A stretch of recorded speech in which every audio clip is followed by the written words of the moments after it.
허란 한림교회 성도 여러분, 교회에 오신 여러분들을 환영합니다. 오늘은 10월의 마지막 주일, 종교개혁 기념주일 예배로 드리겠습니다. 바울이 우리에게 주시는 하나님의 인사 말씀을 제가 대독해 드립니다. 이곳에 있는 하나님의 교회 곧 그리스도 예수 안에서 거룩하여지고 성도라 부르심을 받은 자들과 또 각처에서 우리의 주 곧 그들과 우리의 주 되시는 예수 그리스도의 이름을 부르는 모든 자들에게 하나님 우리 아버지와 우리 주 예수 그리스도로 쫓아 은혜와 평강이 있기를 기원합니다. 아멘. 하나님의 말씀을 한 구절 여러분 앞에 읽어드립니다. 여호와여, 나의 부르짖음이 주 앞에 이르게 하시고 주의 말씀대로 나를 깨닫게 하소서. 나의 간구가 주의 앞에 이르게 하시고 주의 말씀대로 나를 건지소서. 주께서 율례를 내게 가르치심으로 내 입술이 주를 찬양하리이다. 주의 모든 계명들이 의로움으로 내 혀가 주의 말씀을 노래하리이다. 내가 주의 법도들을 택하였사오니 주의 손이 항상 나의 도움이 되게 하소서. 여호와여, 내가 주의 구원을 사모하였사오며 주의 율법을 즐거워하나이다. 내 영혼을 살게 하소서. 그리하시면 주를 찬송하리이다. 주의 규례들이 나를 돕게 하소서. 이런 양같이 내가 방황하오니 주의 종을 찾으소서. 내가 주의 계명들을 잊지 아니함이니이다. 아멘. 아멘. 함께 일어나셔서 37장 주 예수 이름 높이어 찬송하겠습니다.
이 시간 사도 신경으로 우리의 신앙을 하나님과 여러 성도들 앞에 고백하도록 하겠습니다.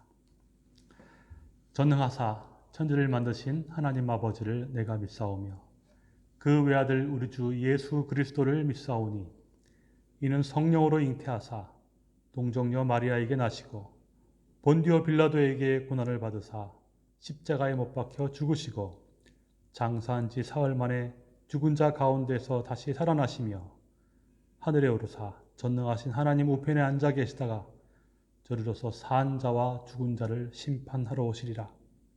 성령을 믿사오며 거룩한 공회와 성도가 서로 교통하는 것과 죄를 사하여 주시는 것과 몸이 다시 사는 것과 영원히 사는 것을 믿사옵나이다. 아멘.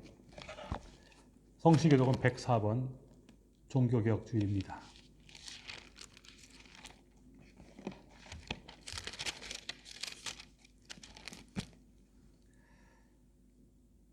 나의 힘이신 여호와여, 내가 주를 사랑하나이다.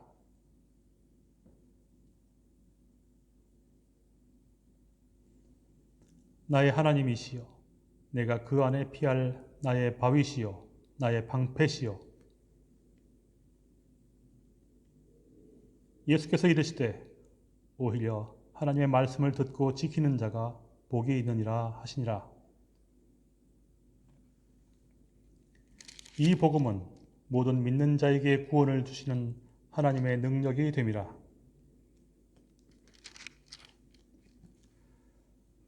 복음에는 하나님의 의가 나타나서 믿음으로 믿음에 이르게 하나니,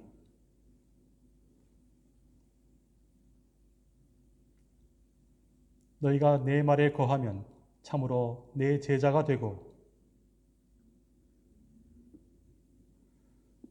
우리 주 예수 그리스도로 말미암아 우리에게 승리를 주시는 하나님께 감사하노니,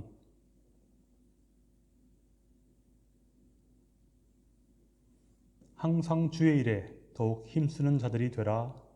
아멘. 아멘. 자리에 앉으시면 우리 윤태영 집사님께서 기도하시겠습니다. 다 같이 기도하시겠습니다. 그러므로 예물을 제단에 드리려다가 거기서 내 형제에게 원망 들을 만한 일이 있는 것이 생각나거든 예물을 제단 앞에 두고 먼저 가서 형제와 화목하고 그 후에 와서 예물을 드리라. 주님께서는 예배만큼 형제와 화목하는 것이 중요하다고 말씀하셨습니다. 또 화평케 하는 자는 복이 있나니 저희가 하나님의 아들이라 일컬음을 받을 것이요 라고 말씀하셨습니다. 그런데 이 말씀에 반하는 우리의 모습을 돌아보게 됩니다. 화평을 이루어내지 못하는 교회, 그리고 성도들은 하나님과 심지어 세상에서도 하나님의 자녀됨을 인정받지 못하는 현실이 안타깝기만 합니다. 하나님 아버지, 저희가 세상의 빛과 소금이 되게 해 주시옵소서. 더 나아가 깨어진 세상의 관계들을 아물게 하는 화평자의 삶을 살게 해 주시옵소서. 값없이 용서받는 자의 삶을 살게 하여 주시옵소서. 하나님이 원하시는 성화의 삶을 살게 해 주시옵소서. 먼저 이러한 관계의 회복은 교회 안에서 먼저 이루어지게 해 주시옵소서. 교회에 와서 상처받았다고 하는 사람들이 얼마나 많습니까? 교회 안에서 성도와 성도와의 관계가 건강하지 않다면 깨어진 바가지는 밖에서도 셀 수밖에 없습니다. 하나님 아버지, 물론 매우 어렵겠지만 저희가 먼저 다가가 화평자의 삶을 살 수 있는 용기를 허락해 주시옵소서. 또한 교회라는 이름이 부끄럽지 않도록 존경받을 수 있는 교회의 리더들이 한국을 비롯한 전 세계에 세워지게 해 주시옵소서. 그리고 작은 교회든지 큰 교회든지 교회 크기와 상관없이 교회다운 교회가 되도록 서로 돕는 공교회, 거룩한 교회됨이 빠르게 회복되게 해 주시옵소서. 네덜란드 코로나 상황이 점점 더 심각해지고 있습니다. 매일 심각한 뉴스를 접하면 마음도 우울해지고 세상의 염려와 근심을 얼굴에 정면으로 맞는 기분이 듭니다. 우리를 향한 하나님의 뜻은 세상의 염려와 근심 대신 항상 기뻐하고 범사에 감사하고 쉬지 않고 기도하는 것일 텐데 실제는 이렇게 믿음을 가지고 살아가는 것이 많이 힘이 듭니다. 고난과 환난의 때에 나를 건지시고 나를 입히시고 먹이시고 기르시는 그 하나님을 전적으로 신뢰하는 삶을 살아야겠지만 실상은 아무것도 안 하고 침대에 누워 이 걱정 저 걱정 하다가 잠만 자는 삶을 반복하고 있습니다. 하나님 아버지, 하나님 한 분으로 인해 행복한 삶을 내가 먼저 살아야 내 자녀가 하나님 때문에 행복할 수 있다는 것을 인정하지 않겠습니까? 예수 때문에, 예수만으로 행복한 삶이 무엇인지를 우리 부모 세대가 자녀에게 제대로 보여주지 못했기에 점점 하나님을 모르는 세대가 나타나고 있는 것인지 모르겠습니다. 하나님으로 인해 행복한 삶을 사는 부모, 그리고 하나님으로 인해 행복한 삶을 사는 영적 리더가 공동체 가운데 세워져야 건강한 믿음의 가정도, 건강한 교회 공동체도 이 땅에 존재하리라 믿습니다. 건강한 부모, 건강한 리더는 서로가 만들어가는 것이라 믿습니다. 혼자만의 노력으로는 쉽게 되지 않을 것입니다. 코로나 상황 속에서 믿는 자들끼리 만나지 못하는 어려운 상황이지만 모든 방법을 다 동원하여 만나고 교제하고 서로가 서로를 세우고 하나님께 예배하는 우리 화란하는 교회 성도들이 되게 하여 주시옵소서. 오늘은 주일입니다. 오늘 이 시간 내 삶을 이끌어 가시는 하나님의 인도하심에 내 마음을 열고 하나씩 내 삶의 영역을 하나님께 내어드리게 해 주시옵소서. 순간순간 하나님이 주시는 행복으로 내 삶을 채워나가게 해 주시옵소서. 예수님의 이름으로 기도합니다. 아멘. 오늘 우리에게 주신 하나님의 말씀 데살로니가 전서 4장 13절로 18절까지입니다. 데살로니가 전서 4장 13절로 18절까지입니다. 제가 봉독하겠습니다. 형제들아, 자는 자들에 관하여는 너희가 알지 못함을 우리가 원하지 아니하노니 이는 소망 없는 다른 이와 같이 슬퍼하지 않게 하려 함이라. 우리가 예수께서 죽으셨다가 다시 살아나심을 믿을진대 이와 같이 예수 안에서 자는 자들도 하나님이 그와 함께 데리고 오시리라. 우리가 주의 말씀으로 너희에게 이것을 말하노니 주께서 강림하실 때까지 우리 남아있는 자도 자는 자보다 결코 앞서지 못하리라. 주께서 호령과 천사장의 소리와 하나님의 나팔 소리로 친히 하늘로부터 강림하시리니 그리스도 안에서 죽은 자들이 먼저 일어나고 그 후에 우리 살아남은 자들도 그들과 함께 구름 속으로 끌려올려 공중에서 주를 영접하게 하시리니 그리하여 우리가 항상 주와 함께 있으리라. 그러므로 이러한 말로 서로 위로하라. 아멘. 찬송 586장 어느 민족 누구게나 찬송하시겠습니다.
어린이 여러분, 오늘은 종교개혁 기념주일이에요.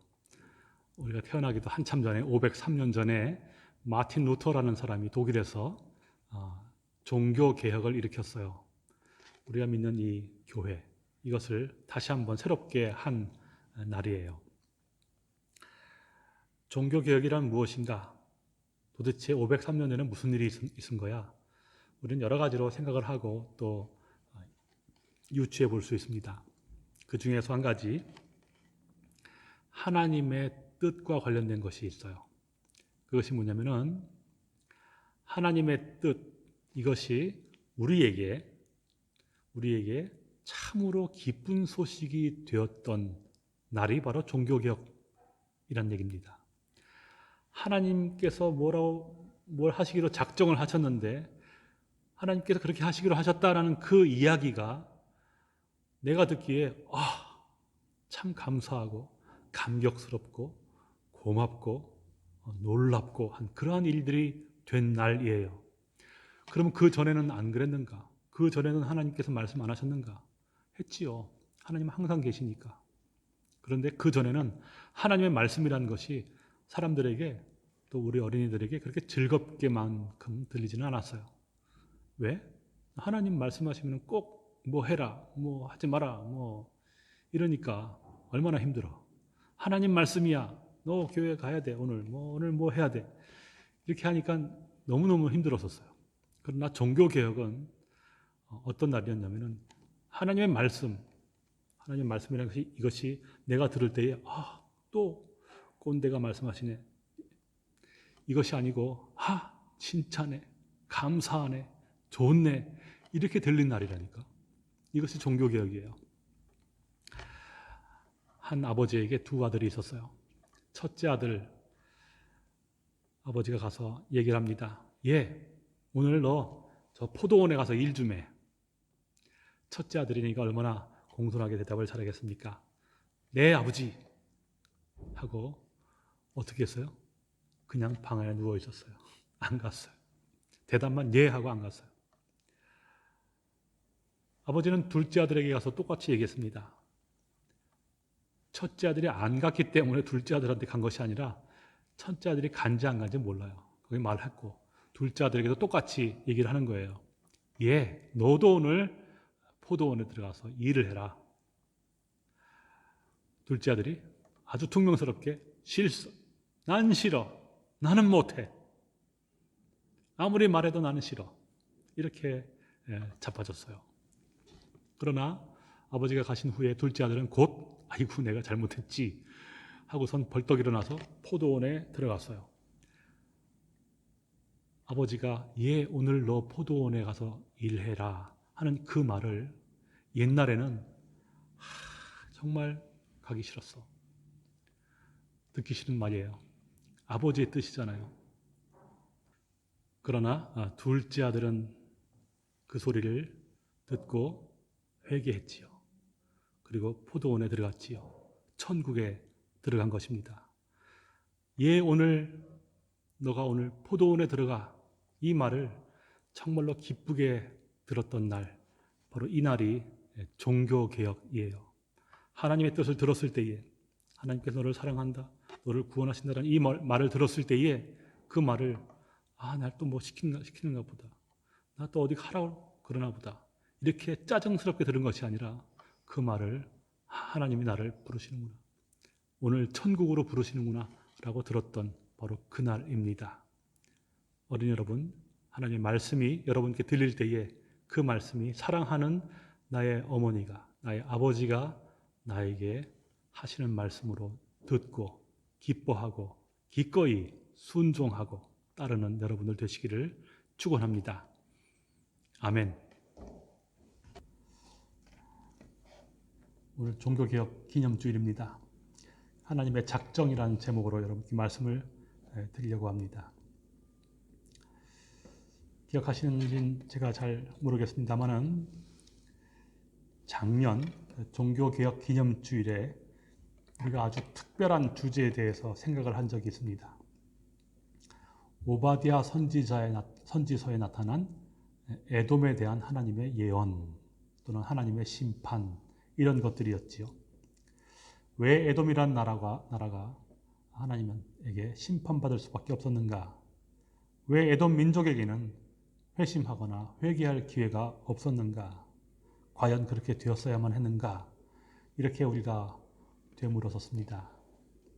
여러분, 에돔은 오늘날 사우디아라비아와 요르단 북부 지역에 살고 있던 이삭의 첫째 아들 에서의 후손들을 가리키고 있습니다. 아브라함의 장손자입니다. 쌍둥이 야곱의 형님입니다. 사해바다 남단을 따라서 홍해에 이르는 그 소위 에돔 산지라는 그 붉은 산악지대가 바로 그들의 터전이었습니다. 우리가 잘 알다시피 에서에게는 쌍둥이 동생이 있었습니다. 야곱이지요. 에서가 형님이고 야곱이 동생입니다. 여기서 이 순서, 누가 형님이고 이거 누가 동생이고 이것은 바뀔 수 없는 것이라 하겠습니다. 운명과도 같고 자연의 법칙과도 같은 것입니다. 그래서 아버지 이삭은 장자의 복을 주려 할 때에 에서에게 주려고 했지요. 그러나 잘 아시다시피 결과는 그렇지 못했습니다. 야곱이 그 자리를 가로채고 말았습니다. 여러분, 이 사건이 우리에게 보여주는 것은 도무지 바뀔 수 없는 것이 바뀌게 되었다라는 것입니다. 태어난 순서가 무시되었다. 철밥통 같은 자리가 빼앗겼다. 이런 뜻입니다. 다른 말씀으로 드리자면은 누군가의 운명도 바뀌었다라는 것입니다. 여러분, 이렇다는 것은 운명과도 같은 우리의 생각, 이것도 바뀔 수 있다라는 것을 말하고 있는 것입니다. 바로 거기에는 우리가 가진 가치관이나 세계관이나 또는 아주 오래된 관습이나 전통도 포함된다 하겠습니다. 장남이 복을 먼저 받아야 하겠다라거나 혹은 장남이 더 많이 받아야 하겠다 이런 생각이 상식이었던 시절이 있었습니다. 상속할 때도 장남 2배 받았습니다. 그러나 지금 어떻습니까? 이러한 관습과 법률이 지금도 그대로이겠습니까? 그런 것들마저도 하나님의 뜻 앞에서는 얼마든지 언제든지 바뀔 수 있는 것이지요. 하나님께서는 동생을 택하심으로 말미암아 장남에게 고정된 우리의 생각을 뒤집어 놓으시는 것입니다. 서열이나 순서 혹은 어떤 질서라는 것, 이것은 마치 운명과도 같은 것들입니다. 특별히 사람들의 사고 속에서 그것들이 더욱 바뀌기 힘들게 변해가지요. 본인이 되고 싶다고 해서 되는 것이 아닙니다. 형님은 하고 싶다고 해서 할 수 있는 게 아닙니다. 그런데 단 한 가지 예외가 있지요. 하나님께는 그렇지 않다라는 것입니다. 여러분, 이 말을 곰곰이 생각해 보시길 바랍니다. 우리가 흔히 말하는 하나님의 뜻 또는 하나님의 예정 혹은 그 작정, 이것은 다른 것이 아니지요. 바로 그 운명과도 같은 그런 것들을 풀어 헤치는 힘입니다. 때로는 그것은 자연 법칙을 거스르기도 하지요. 그래서 그 표현조차도 매우 도발적이지요. 하나님의 예정은 단단히 꼬인 인생의 낚싯줄을 끊어내는 그러한 것들을 말하는 것입니다. 여러분, 참 이상하지 않습니까? 대부분의 사람들이 하나님의 작정이라는 소리를 굉장히 거북하게 생각하고 있습니다. 작정에 작자도 꺼내지 말아라, 이렇게 말을 하지요. 왜 그렇습니까? 그것에 반대한 말이 인간의 자유라고 생각하고 있기 때문에 그렇습니다. 그것 때문에 바로 인간인 우리가 손해를 보고 있다라고 말을 한다는 것입니다. 요즘 우리나라가 소위 K-방역 이런 것을 내세우면서 전 세계에 좋은 소문이 퍼졌습니다. 그런데 2차 파동이 시작될 쯤 돼서 정부가 강력한 방역 조치를 내리고 마스크를 착용하라고 의무화시키고 거리 두기를 강화하고 했습니다. 바로 그때 곳곳에서 이상한 반발들이 솟아났지요. 코로나를 빌미로 국민들을 통제한다라는 소문입니다. 여러분, 무엇인가를 의무화하고 어떤 사회적인 조치를 시행하게 되면은 자연히 사람들의 자유가 축소될 것입니다. 방역은 잘 했겠지만 정부가 그것을 강제하는 순간에 더 이상 질병 문제만은 아니게 되는 것입니다. 이제는 그것은 인권 문제가 되고 헌법 문제가 되고 인간의 기본권과 자유에 대한, 특별히 자유에 대한 문제가 되어버리는 것입니다. 마찬가지로 하나님의 작정, 하나님의 뜻, 이것은 인간의 자유와 맞닥뜨리게 될 때에 거부감을 일으키게 됩니다. 그것이 우리를 구원하는 일이라 해도 대부분의 사람들은 반발합니다. 왜 그렇겠습니까? 그 작정이란 것이 우리 인간보다 높으신 하나님이 내리시는 것이기 때문에 그렇습니다. 하나님이지요. 전지전능하시고 무소부재하신 하나님. 그런 분이기 때문에 그가 하시는 일은 좋은 일이건 나쁜 일이건 상관없이 인간의 자유를 억압할 수밖에 없다라고 느끼는 것입니다. 무언가 거대한 존재가 우리 인간 세상에 들어와서 간섭한다, 이렇게 생각을 하지요. 그래서 가뜩이나 지금 비좁은 이 지구, 이 세상에 우리 인간이 음신할 이런 폭이 좁아진다, 이렇게 느끼는 것입니다. 마스크를 쓰라고 말하는 자가 나 같은 사람이라면 여러분 별 문제 없습니다. 그러나 그것이 정부나 또는 공권력이 되면은 사람들은 이게 탄압하는구나, 이렇게 악을 쓰는 것입니다. 그래서 마스크 때문만이 아니라 그것이 명령이기 때문에, 그것이 법이기 때문에, 그것으로 누군가가 눌렀기 때문에 데모를 하는 것입니다. 이것이 바로 세상이 하나님을 오해하는 지름길입니다.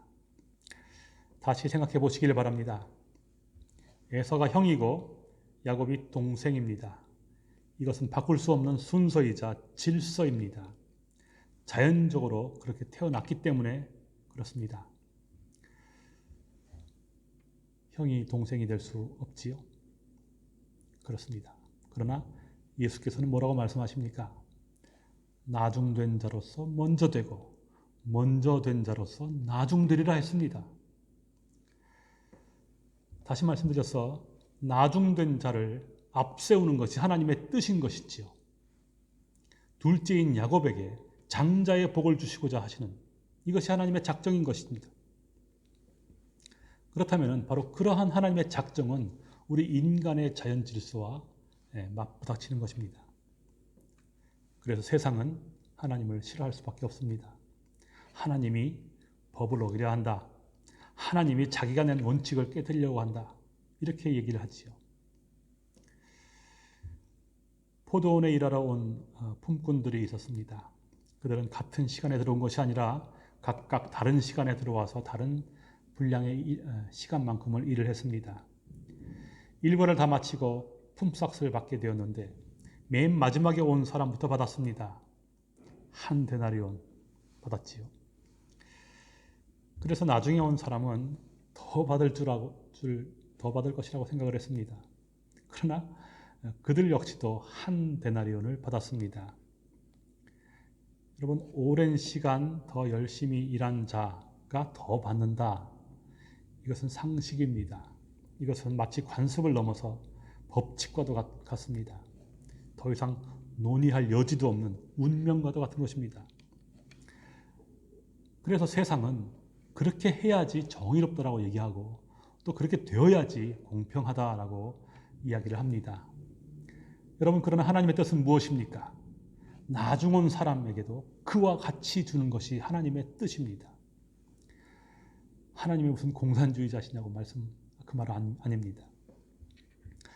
하나님은 우리 각각 개인과 맺은 언약의 약속에 충실한 분이실 뿐입니다. 한 데나리온의 약속을 충실하게 지키시는 분 하나님이십니다. 사람들은 비난하겠지요. 나중은 이 사람들은 1시간만 일하였거늘 저희를 종일 수고와 더위를 견딘 우리와 같이 취급하였도다. 그러나 나중은 이 사람에게 너와 같이 주는 것이 내 뜻이니라, 하나님의 뜻이니라 했습니다. 더 받겠거니 하는 이런 생각, 하나님의 뜻에 의해서 망가지는 것입니다. 그래서 이 세상에 하나님의 뜻이 작동하는 한 세상은 항상 하나님을 원망할 수밖에 없는 것입니다. 심지어 교회에서도 하나님의 작정을 인간의 수고와 인내를 무가치한 것으로 만들고 있다라고 폄훼하고 있지요. 아브라함의 아내 사라가 죽었습니다. 자기 아내를 장사 지내기 위해서 아브라함은 그곳 땅 주인에게 가서 막벨라 굴을 팔아라 이렇게 청했습니다.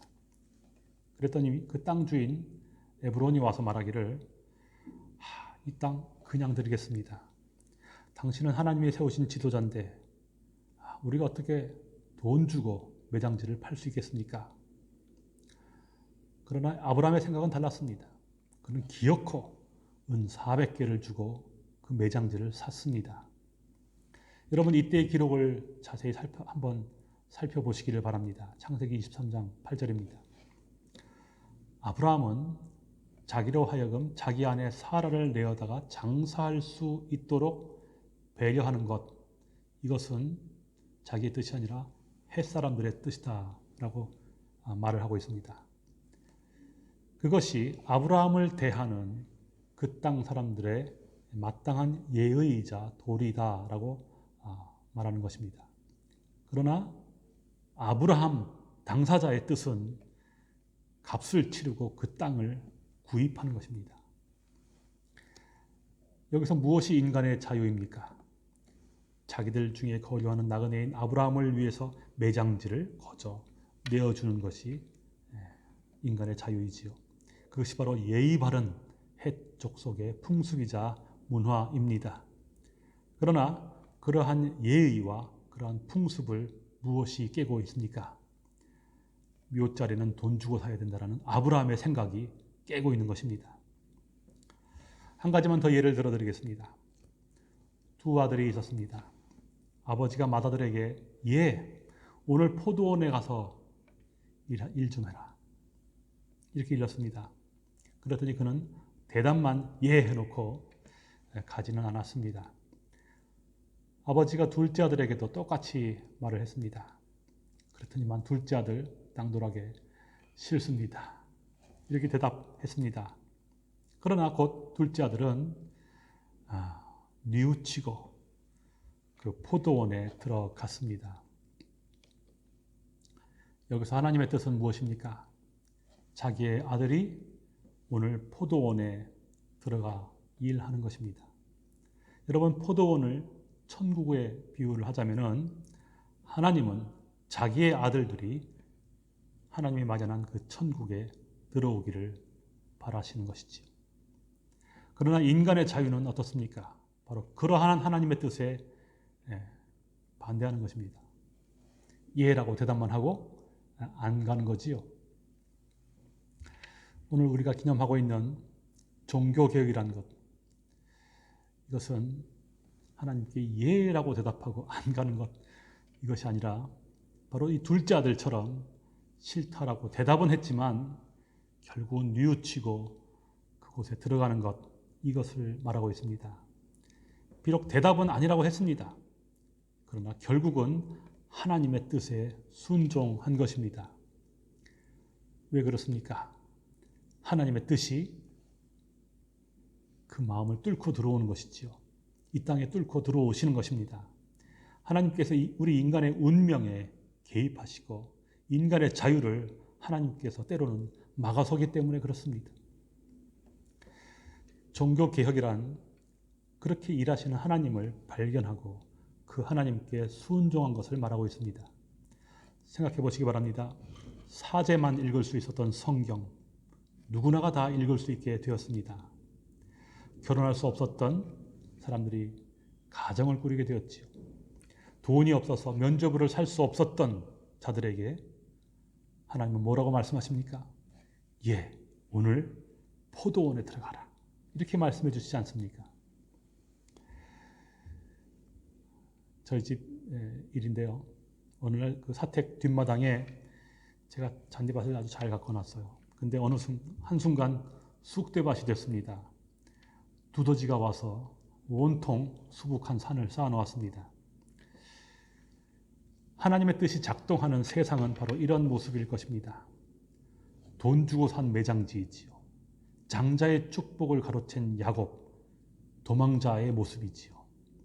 1시간만 일하고도 온 하루를 땀 흘려 일한 자와 똑같이 한 데나리온을 받아 챙기는 아주 배 아프게 재수 좋은 그런 놈의 모습입니다. 그러나 여러분 잘 아시기 바랍니다. 이렇게 온 두더지가 땅을 다 헤집고 나면은 굳었던 땅이 기경이 되어서 해충들도 사라지고 땅이 아주 부들부들해집니다. 거기에서 다시 식물이 싹트고 열매를 맺지요. 하나님의 작정이란 것은 그런 것입니다. 사람들이 그렇게 싫어하고 기겁하는 그 하나님의 작정, 인간의 자유를 침해한다라고 선전하던 그 하나님의 뜻, 바로 그것이 우리를 구원하고 있는 것입니다. 그러므로 이제 골로새 교회에 하는 바울의 말을 대신 읽어드립니다. 이제는 너희가 이 모든 것을 벗어버리라. 곧 분함과 노여움과 악의와 비방과 너희 입에 부끄러운 말이니라. 너희가 서로 거짓말을 하지 말라.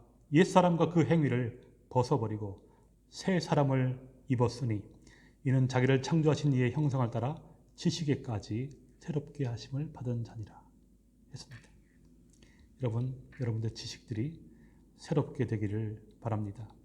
하나님의 뜻이, 하나님의 작정이 더 이상 우리의 분노의 대상 또는 비방의 대상이 되는 것이 아니라 우리를 뉘우치게 하고 기꺼이 아버지의 포도원으로 가게 하는, 우리를 둘째 아들 되게 하는 그런 말씀 되기를 축원합니다. 잠시 기도하겠습니다. 하나님 아버지, 하나님의 말씀과 하나님의 뜻은 또 하나님의 작정과 하나님께서 이루어 놓으신 그 모든 예정들은 우리 모두를 구원하시기에 참으로 넉넉한 하나님의 복되신 말씀입니다. 우리가 그 모든 것들을 듣고 알진대 얼마나 하나님의 말씀을 악의로 해석하고 하나님께서 우리를 사랑하시는 것들을 더 곡해하고 오해하였는지요. 하나님 아버지, 주의 그 뜻들을 우리가 들을 때에 하나님께 나아가 뉘우치고 주의 포도원에 기꺼이 들어가는 주께서 준비하신 그 천국에 기꺼이 나아가는 그러한 자들 되게 하옵소서. 예수 그리스도 이름으로 기도하옵나이다. 아멘. 옆에 있는 분들과 함께 평화의 인사를 나누시기 바랍니다. 포도원에 다 오셨군요. 인사하시면 좋겠습니다.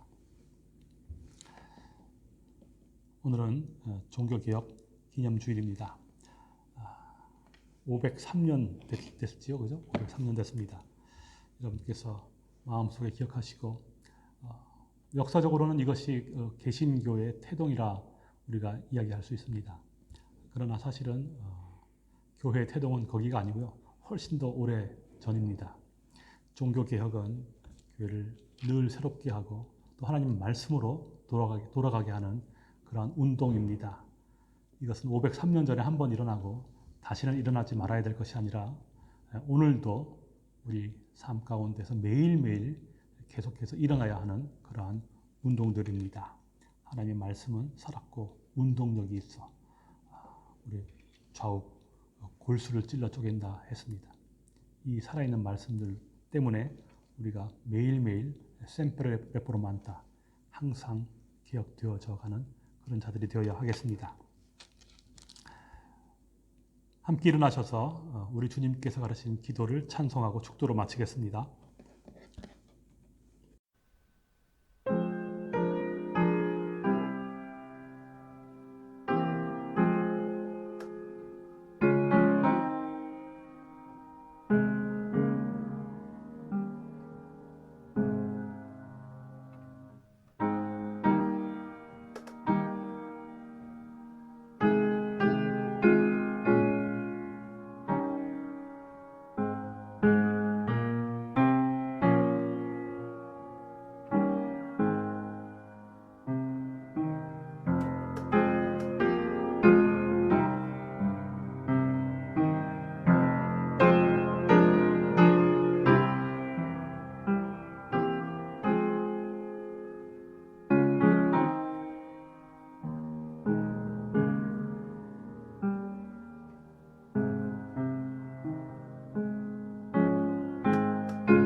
하나님의 복을 가지고 나아가시길 바랍니다.